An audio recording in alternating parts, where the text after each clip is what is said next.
¿Por qué la sociedad, que durante tanto tiempo estuvo marginada de los instrumentos de expresión, ahora que los tiene se inclina por la banalidad, por la frivolidad y por asuntos intrascendentes? Ese planteamiento del investigador Javier Steinhaus recorre su análisis sobre el lamentable papel que ha jugado la política en su relación mediática en estas elecciones.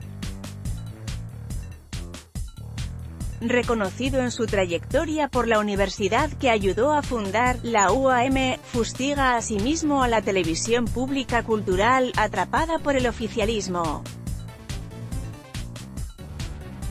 Ciudad de México, proceso, con una dura pero real radiografía de la política, la situación económica y social, los medios, la educación, el país en general. El académico e investigador Javier Steinhaus, Madrid, recibió el reconocimiento de profesor distinguidos por parte de la Universidad Autónoma Metropolitana, UAM, institución a la cual contribuyó a fundar hace ya 45 años.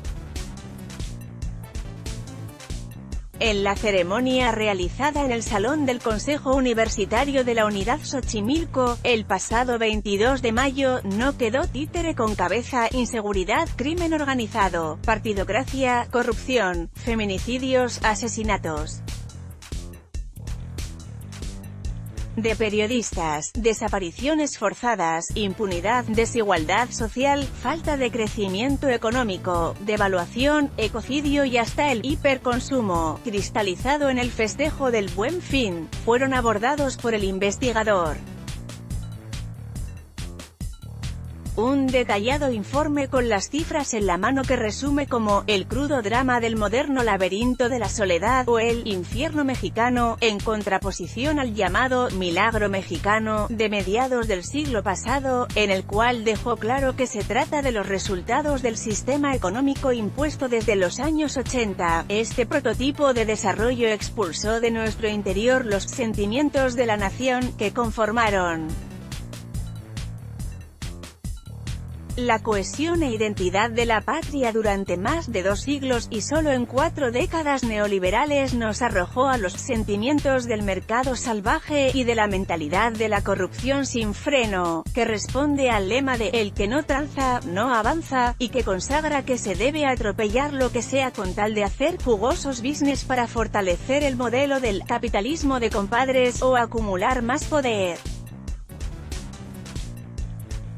Un día después de recibir el reconocimiento otorgado por el Colegio Académico de la UAM, Steinhaus comenta en entrevista con Proceso que no podía presentar otro tipo de discurso puesto que la UAM, fundada en 1974 por el arquitecto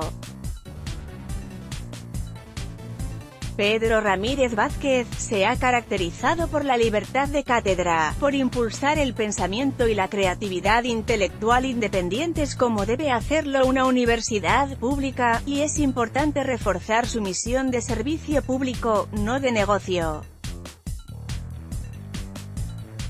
A algunas universidades privadas no les interesa la libertad de cátedra sino el negocio empresarial.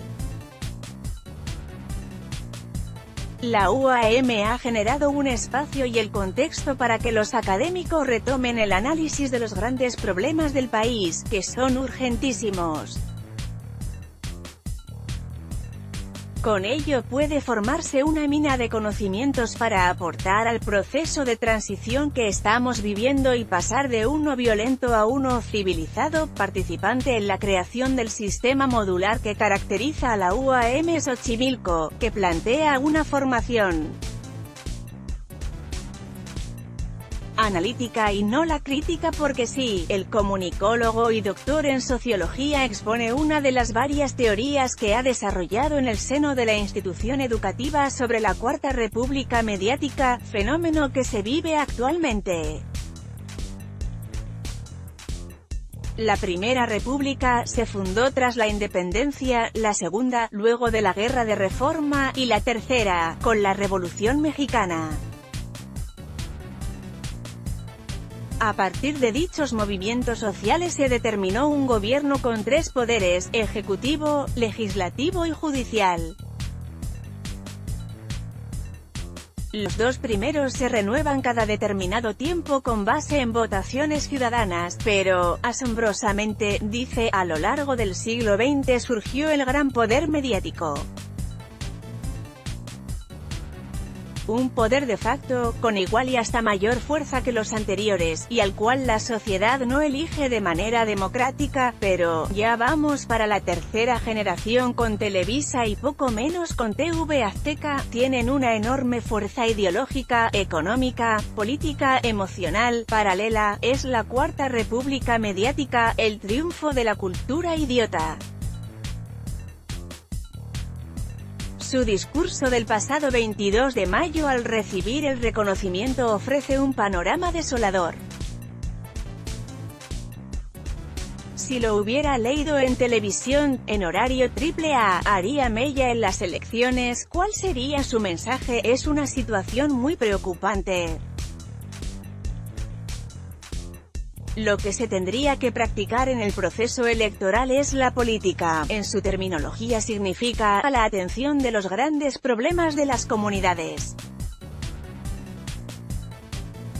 Pero lo que hemos visto en los debates, en los spots, en la propaganda, es una telepolítica.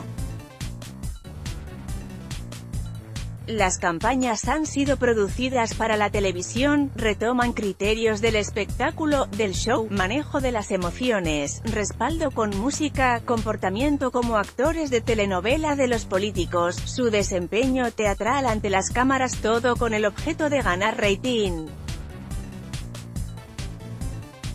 Pareciera que el rating les va a dar votos y no la discusión de los grandes problemas de la agenda nacional. Es gravísimo para un país con esta tremenda crisis, que no es coyuntural sino civilizatoria, donde las bases de nuestra sociedad son cada día más frágiles y eso plantea mayor cercanía al caos. Tendría que haber propuestas racionales para enfrentar el desmoronamiento que todos los días vivimos y avanza. Se ha perdido la gobernabilidad política, show, pero ni los partidos ni los políticos ni los conductores de televisión y radio se interesan por un modelo de comunicación política que realmente informe. Dicen que es aburrido, que no llama la atención, que no invita a ver, como si tuviera que haber un circo, un palenque, sangre, lamenta. Si no hay adrenalina, la política no es interesante. Es una política reptil, dirigida a lo más instintivo del ser humano, el impulso, la agresión, el ataque, y no a la fase del cerebro del Homo sapiens. En opinión suya, los dos debates entre los candidatos a la presidencia son el ejemplo. La televisión y sus conductores han impuesto su dinámica, se dan agresiones, insultos, peleas, arañazos y todo se debe permitir con tal de hacerlo atractivo. Es regresar a la etapa más primitiva, a pesar de decir que estamos en la fase de la posmodernidad y en la etapa más avanzada de la cuarta revolución industrial.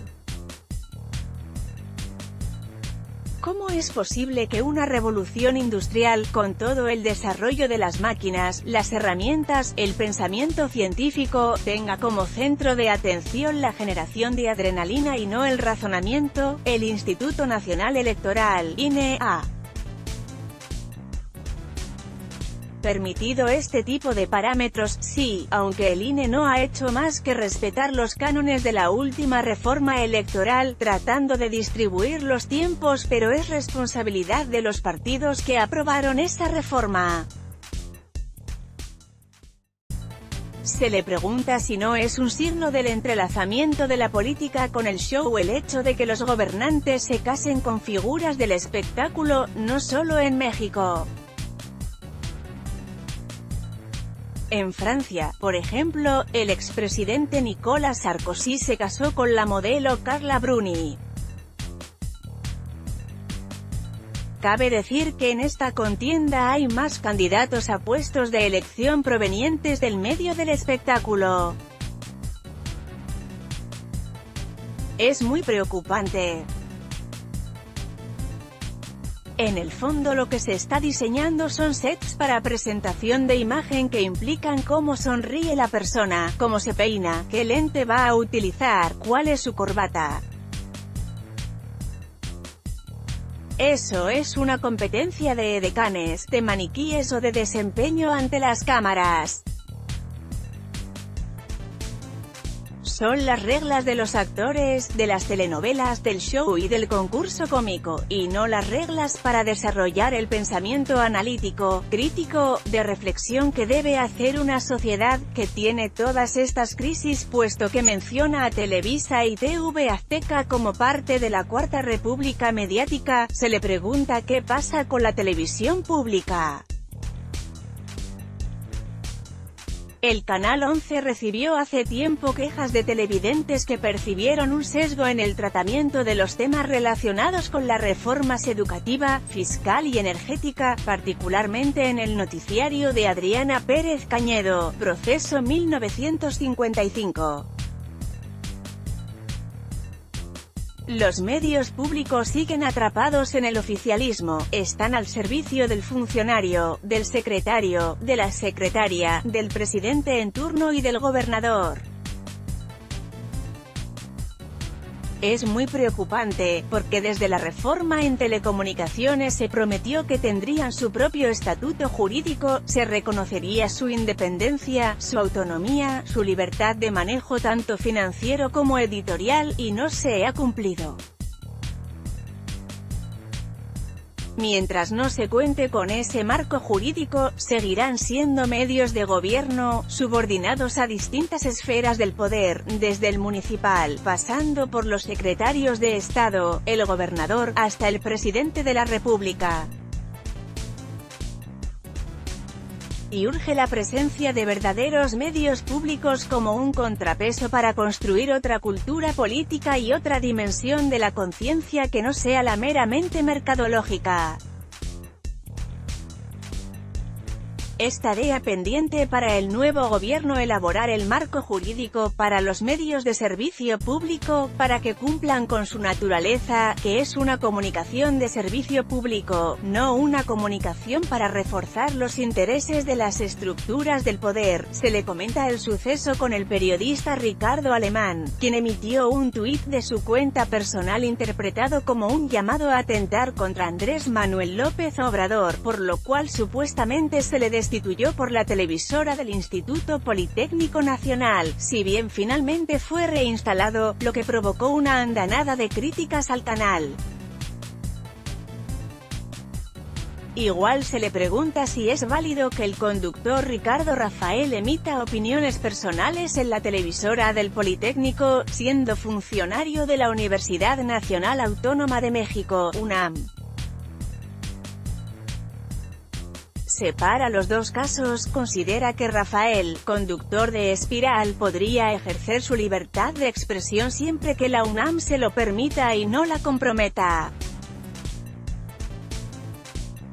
Sobre el caso de Alemán, advierte que en las redes sociales la libertad es mayor, prácticamente no hay límites, como si los hay en los medios formales, radio, televisión, prensa, pero las redes están fijando la agenda, marcan los temas virales que sigue un buen sector de la sociedad, particularmente el juvenil. Los medios formales retoman los asuntos virales para alimentar su programación o su información, de lo contrario se quedarían fuera y perderían atención, rating y por tanto, ganancias.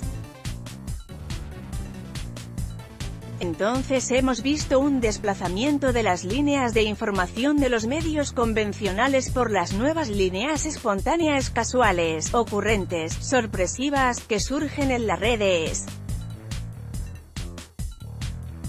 Eso habla de un nuevo fenómeno educativo impuesto de manera espontánea, que no imaginaron surgiría a partir de la revolución tecnológica. Los candidatos han presentado propuestas en materia de telecomunicaciones, siendo un tema de cultura. No se debatió en el encuentro sobre la reforma cultural organizado por el Grupo de Reflexión en Economía y Cultura, GRECU, en el Centro Cultural Roberto Cantoral. No.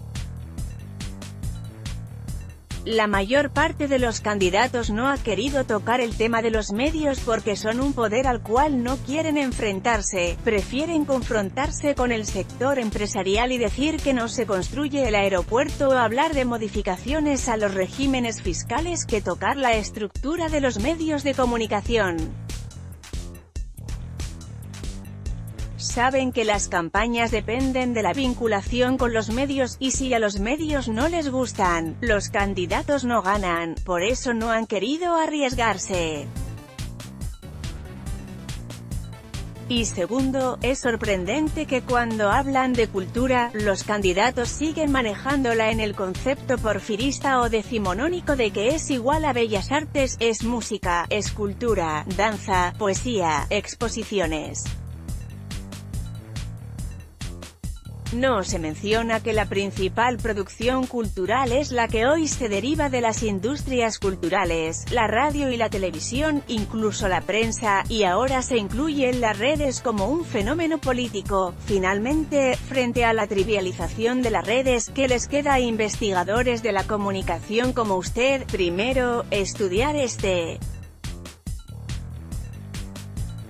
fenómeno, porque la sociedad, que durante tanto tiempo estuvo marginada de los instrumentos de expresión, ahora que los tiene se inclina por la banalidad, por la frivolidad y por asuntos intrascendentes. Por ejemplo, esta serie que además se vuelven tendencia de opinión o se viralizan, la Lady Tecate, la Lady Ferrari, el Lord Condesa, etc.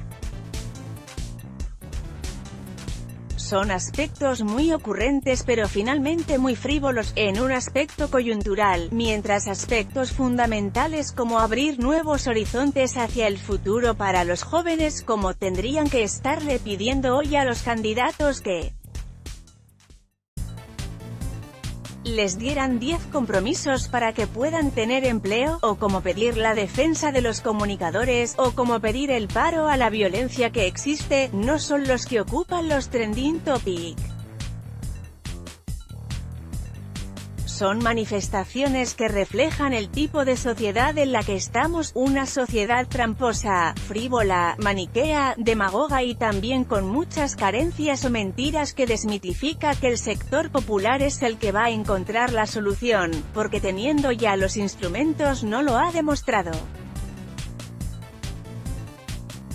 Entonces eso plantea si acaso se tiene que regresar nuevamente al sector que tiene la capacidad analítica de hacer propuestas y de que estas propuestas puedan ir trascendiendo. Esta entrevista se publicó el 10 de junio de 2018 en la edición 2171 de la revista Proceso.